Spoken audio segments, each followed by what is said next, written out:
Did you know over 1.2 million UK workers lost their jobs in just the past 12 months? The unemployment rate has jumped to 5.4%, its highest in over a decade, and nearly 1 in 2 UK employees are now reporting mental health challenges due to work stress.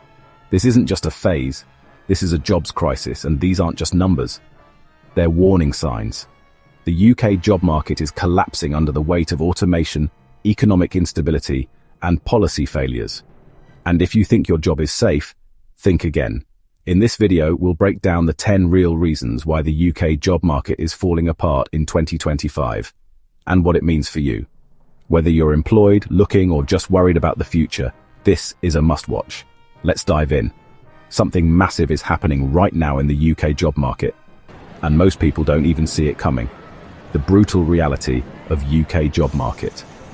We're often told there are plenty of jobs out there, but this optimism crumbles under scrutiny. Yes, jobs exist, but so many of them are not the kind of roles you can build a life around. It's one thing to count vacancies, it's another to assess their quality. A lot of these so-called opportunities pay poorly, offer no career path, and expect the moon from applicants. And this myth of abundance is weaponized. It implies the problem lies with job seekers, not the job market itself. That's gaslighting on a national scale. If you've been job hunting in the UK lately, whether you're fresh out of university, a migrant starting over, or simply between roles, you've likely wondered, why is it so unbelievably hard to find decent work? You spend hours crafting the perfect CV, send off dozens, sometimes hundreds, of applications. And what do you get in return? Ghosted, rejected, or stuck in interview marathons that lead nowhere. And even if you get lucky, the offer's a joke, the contract's shaky, and the hours completely unrealistic. This isn't just a tough market, it's a rigged one. In this video, we're pulling back the curtain. Here's the real reason the UK job market feels like a battlefield in 2025, and what it actually means for you. You've probably heard it. There are loads of jobs, people just don't want to work anymore. That's the official line. It shifts the blame onto job seekers, calling them lazy, unmotivated, or picky. But here's the truth. Yes, there are vacancies. The ONS reports nearly 900,000 job openings in early 2025, but most are in low-paid, high-turnover sectors. Think care work, retail, warehouses, and hospitality. Jobs that are physically draining, mentally exhausting, and offer little to no long-term security. And if you're after white-collar roles, you'll be one of hundreds of applicants, sometimes thousands, for a single listing. So sure, the jobs exist, but they're often unlivable, unstable, or out of reach. One of the most visible signs of the UK job market collapse in 2025 is the wave of mass layoffs sweeping across key industries. From high street retailers to major banks and tech giants, companies are being forced to make brutal cuts just to survive. In the first quarter of 2025 alone, over 300,000 job losses were announced. That's nearly the population of Newcastle gone from the workforce in just 3 months. And experts warn, this is only the beginning. Major UK employers have all initiated large-scale redundancy programs, citing soaring energy bills, declining consumer spending, and weak post-Brexit trade conditions. Even in the tech sector, once seen as recession-proof, startups and multinationals alike are downsizing, freezing hiring, and outsourcing roles overseas to cut costs. For everyday workers, this means fewer opportunities, stiffer competition, and rising insecurity, regardless of skill level or experience. Trying to start your career? Good luck. Many so-called entry-level roles now ask for a university degree, 2-3 years of experience, glowing references, and a personality that's resilient, adaptable, and passionate. The catch? The pay is barely minimum wage. If you're a graduate, a migrant, or someone switching careers, you're often expected to work for free, take unpaid internships, or build a portfolio while managing rent, bills, and inflation. This system doesn't reward talent, it rewards privilege. And the people getting filtered out? Single parents, the working class, immigrants, and anyone without a financial cushion. Here's a harsh statistics. Only 2% of applicants make it to the interview stage. Why? Because your CV might never be seen by a human. Enter the ATS, Applicant tracking systems. These bots filter CVs based on keywords, formats, and buzzwords. If your layout isn't machine readable or you used team collaboration instead of cross-functional teamwork, you're automatically rejected. No feedback, no explanation, just silence. Your CV probably isn't bad, it's just not written for robots. The ATS doesn't care if you're a fast learner, a single parent juggling 3 part-time gigs, or a refugee with untapped skills. If your document doesn't meet the algorithm's rigid format or lacks the magic keywords, you're auto-rejected. Worse still, you'll never even know why. It's like being silently shut out of a party you were never told the dress code for. Even if you beat the bots and get an interview, the ordeal isn't over. Expect multiple rounds, group tasks where you compete with strangers, personality quizzes, and often unpaid tasks or trial projects. These tasks often resemble real work, except you're doing it for free. And when it's all over, no call, no email, just another hit to your confidence. Job seekers are expected to invest everything, while employers risk nothing, so to say. Let's say you actually land the job. That's not the finish line. It might just be the start of a new struggle. You'd think getting the job is the hard part, but keeping it and surviving on it is another battle. Wages have stagnated or declined in real terms, and inflation keeps rising. You might be working full-time and still struggling to pay rent or buy groceries. It's not laziness, it's economics. A broken system creates working-class poverty, not a lack of effort or ambition. And the system doesn't just allow this, it's built to normalize it. From 2008 to 2024, real wages barely moved. Meanwhile, rent, food, transport, and energy prices have all surged. That's right, working no longer guarantees security. We're now seeing a rise in the working poor. People stuck in full-time roles who still can't afford a decent life. Job security?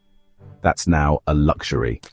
Nearly 1 million people in the UK are on 0-hour contracts, which means no guaranteed hours, no reliable income, no way to plan your life.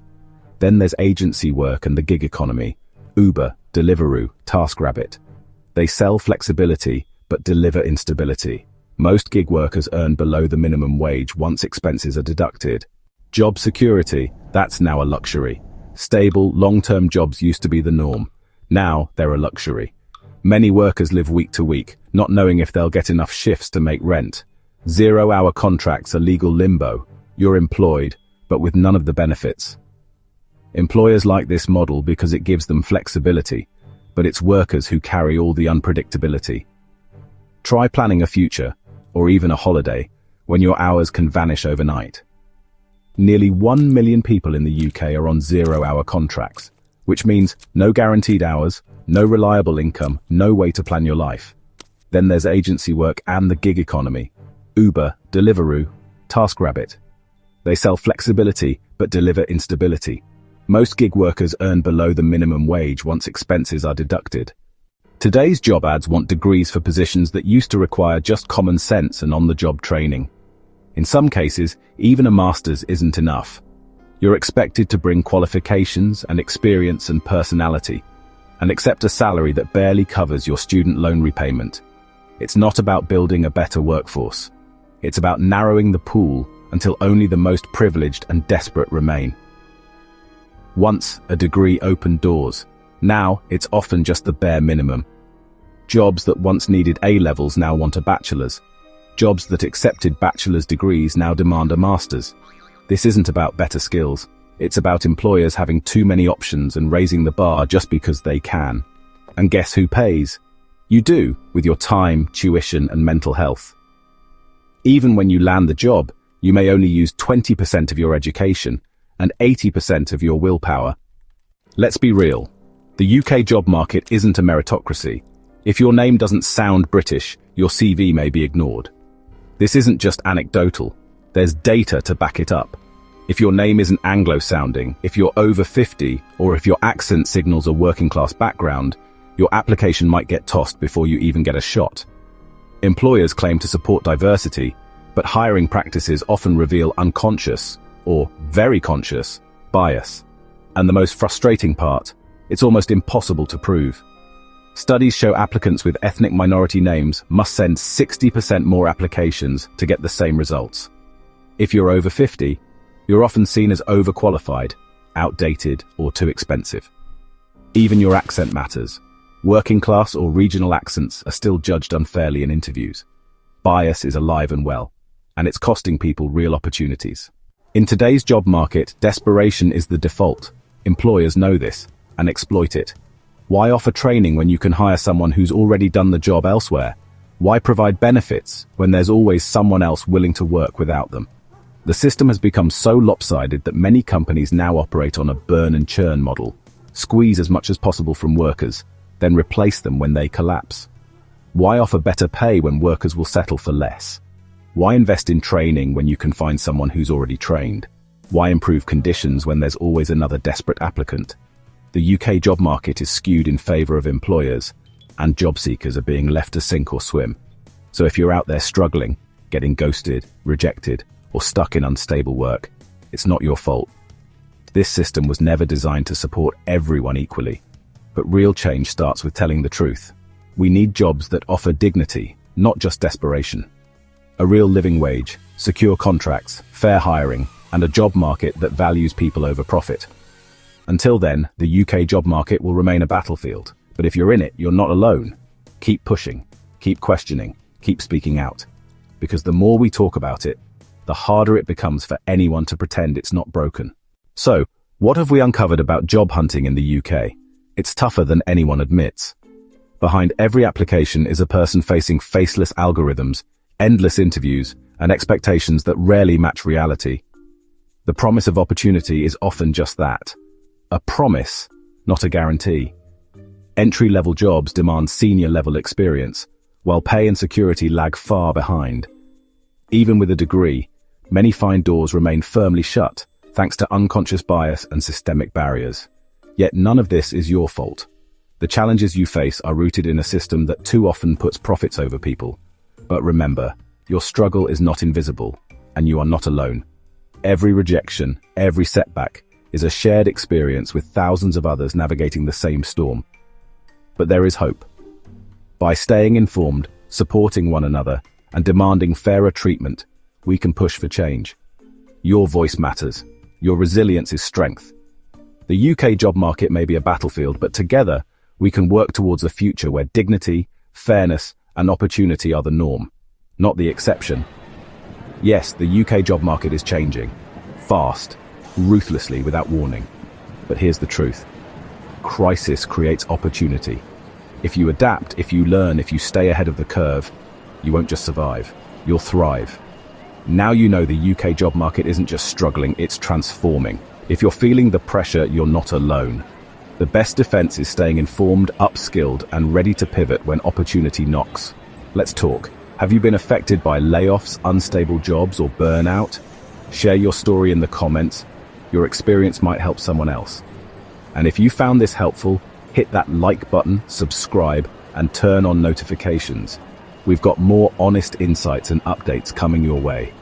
And we want you to be part of the conversation. Until next time, stay informed, stay empowered, and stay ready.